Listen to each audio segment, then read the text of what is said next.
Divine Mediator, February 22nd. And when Moses had finished speaking with them, he put a veil on his face. Exodus 34:33. 40 days and nights Moses remained in the mount, and during all this time, as at the first, he was miraculously sustained. No person had been permitted to go up with him, nor during the time of his absence were any to approach the mount. At God's command, he had prepared 2 tables of stone, and had taken them with him to the summit. And again the Lord wrote upon the tables the words of the covenant, the 10 Commandments. During that long time spent in communion with God, the face of Moses had reflected the glory of the divine presence. Unknown to himself, his face shone with a dazzling light when he descended from the mountain. Such a light illuminated the countenance of Stephen when brought before his judges. And all that sat in the council, looking steadfastly on him, saw his face as it had been the face of an angel. Acts 6:15. Aaron, as well as the people, shrank away from Moses, and they were afraid to come nigh him.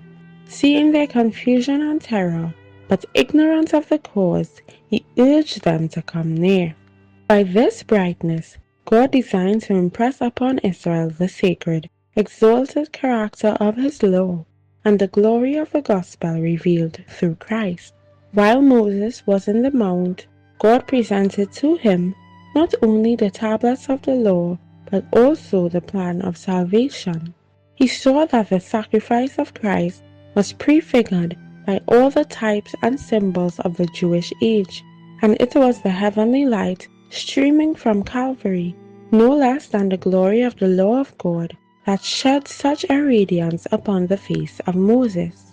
That divine illumination symbolized the glory of the dispensation of which Moses was the visible mediator. Moses was a type of Christ. As Israel's intercessor, veiled his countenance, because the people could not endure to look upon its glory, so Christ, the divine mediator, veiled his divinity with humanity when he came to earth. Had he come clothed with the brightness of heaven, he could not have found access to men and women in their sinful state. They could not have endured the glory of his presence. Therefore, he humbled himself and was made in the likeness of sinful flesh.